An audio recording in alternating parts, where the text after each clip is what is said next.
Good morning, and welcome to another episode of Redneck Tailgators.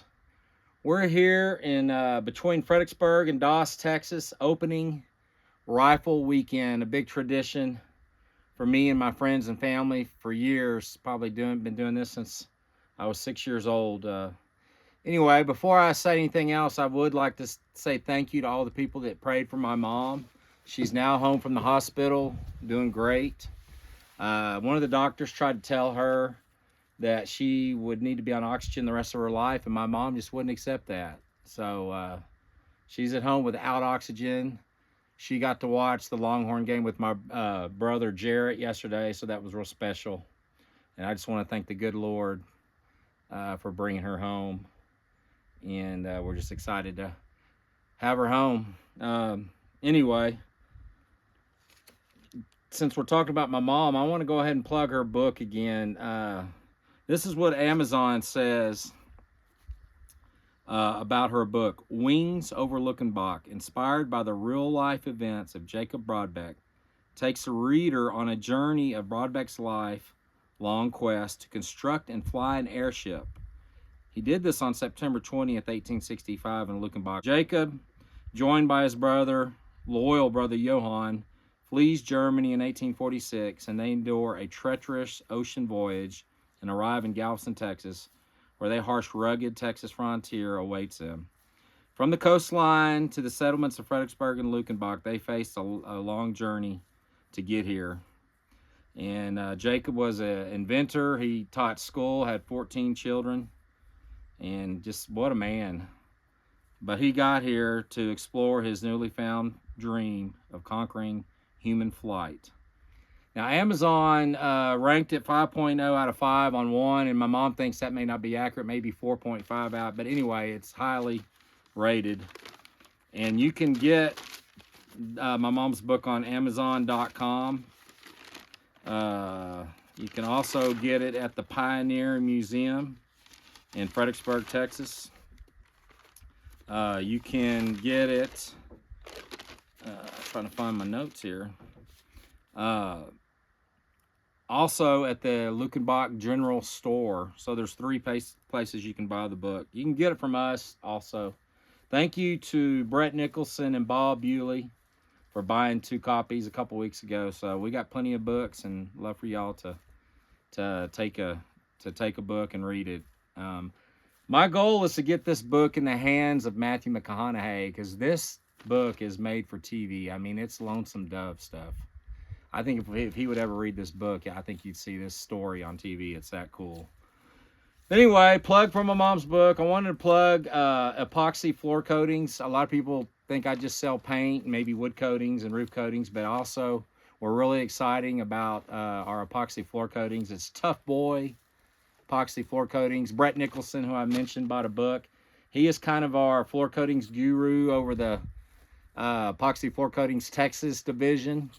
Man, he is an expert. He worked for Element 7 for 8 to 9 years, and he's my go-to. If you ever have a job, you want to do an epoxy floor in your garage or deer lease, like we're going to do in this cabin here in the next probably month or so, just give me a call. Give me a heads up so I can have the hot donuts ready. And we got everything you need for epoxy floors, polyurea, polyaspartic, spike, shoes, acid stain, all the accessories to do your epoxy job. Anyway, Farrell Calhoun Paints, making great quality paint since 1905. We had a tough hunt this weekend. The weather was great. We figured we'd see a lot more deer. A good gauge is we only heard 13 shots yesterday morning, which is really low for around here. You usually hear 25 to 30 shots. That was yesterday morning. Yesterday evening, we only heard like 3 shots. And this morning, we're Sunday, November 2nd, I think I heard 2 shots.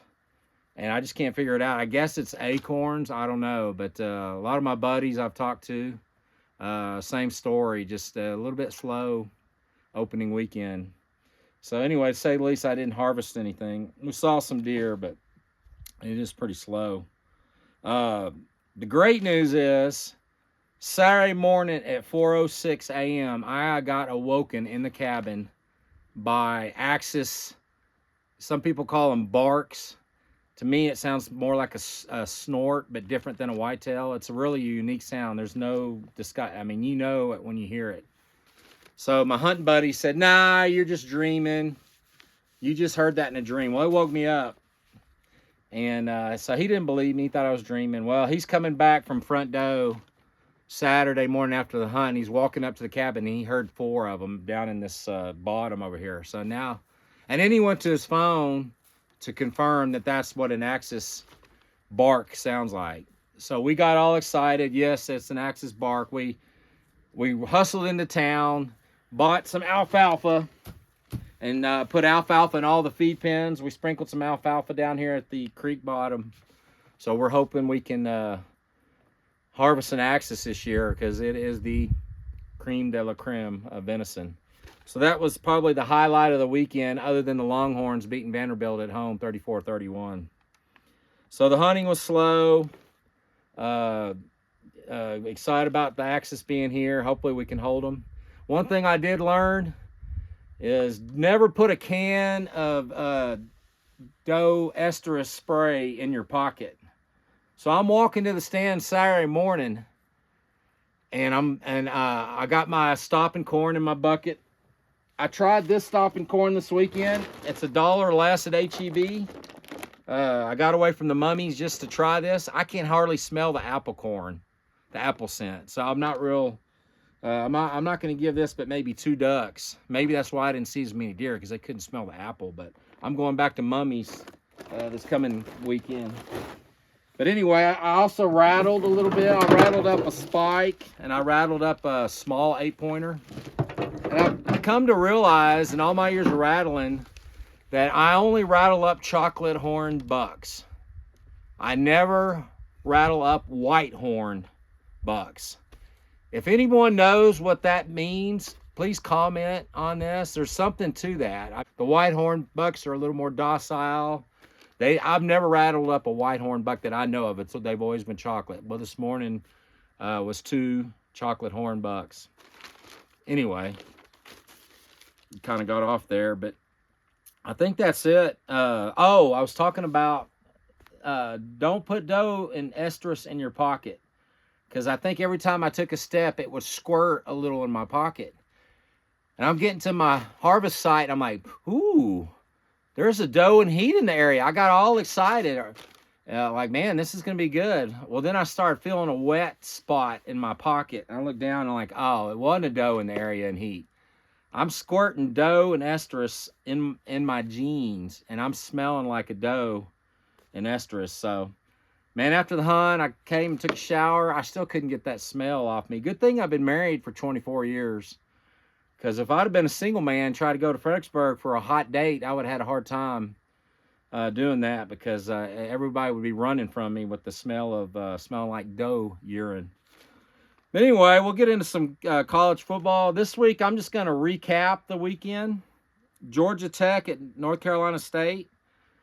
Georgia Tech lost. They were undefeated, and they lost to North Carolina State, a 5-4 North Carolina State. So, I was really pulling for them to make the playoff. I really thought that they would beat North Carolina State, but they lost this one. So now they have 1 loss. So hopefully they can go to the ACC championship and win that and go to the playoffs, because I'd like to see some different blood in the playoffs. OU at Tennessee.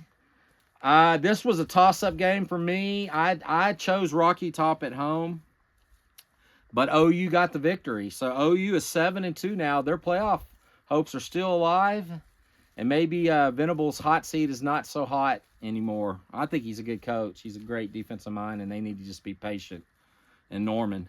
Cincinnati at Utah. Wow, this one wasn't even close. Utah won 45-14.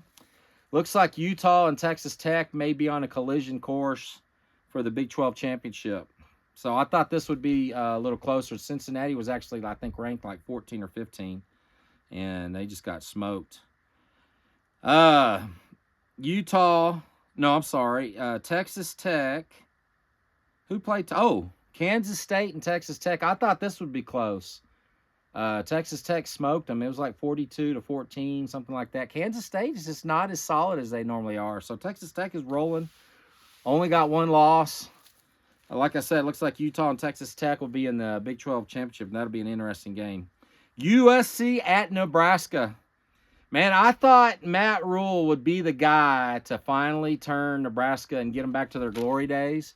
Everywhere Matt Rule has gone, he has taken on a project and turned them around. Well, he hadn't been able to do it in Nebraska. I don't know what it is about Nebraska, but I guess it's recruiting, NIL. I don't know. But anyway, USC on the road beat Nebraska. USC's only got 2 losses.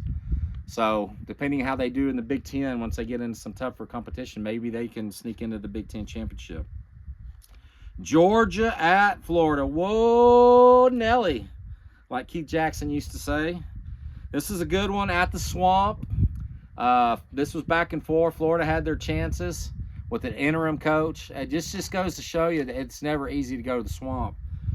Georgia escapes with the 24-20 victory.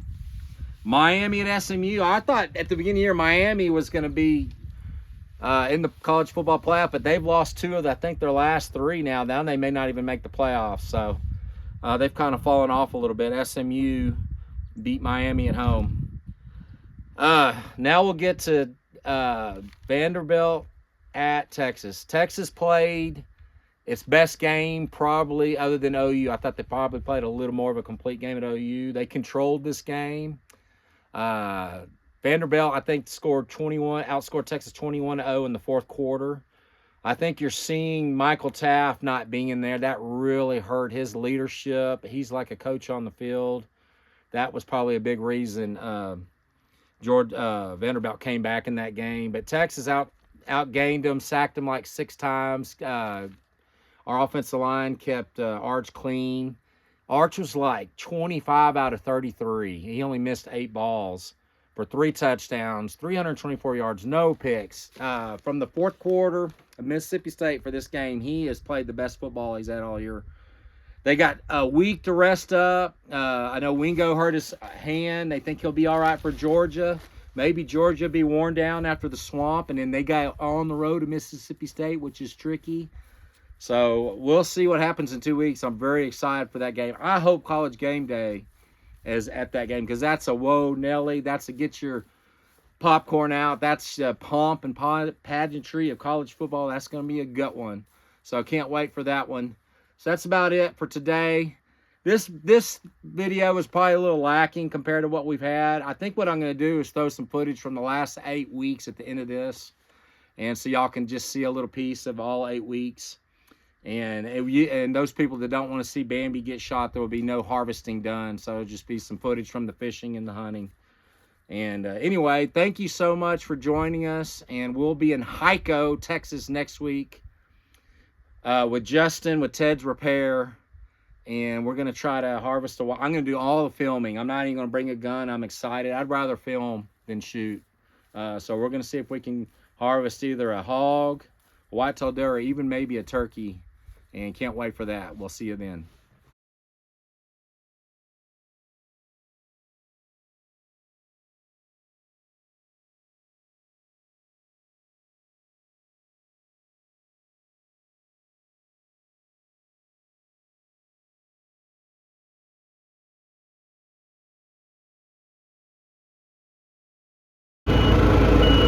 So we got about 6 needle-nose gar, probably about 10 bass, probably about 6 gizzard shad. It looks like Jarrett just netted another one. Yeah, another bass, just a lot of bass. I think we just got 2 bass shocked. They've got 2 guys at the front netting the fish as we shock them.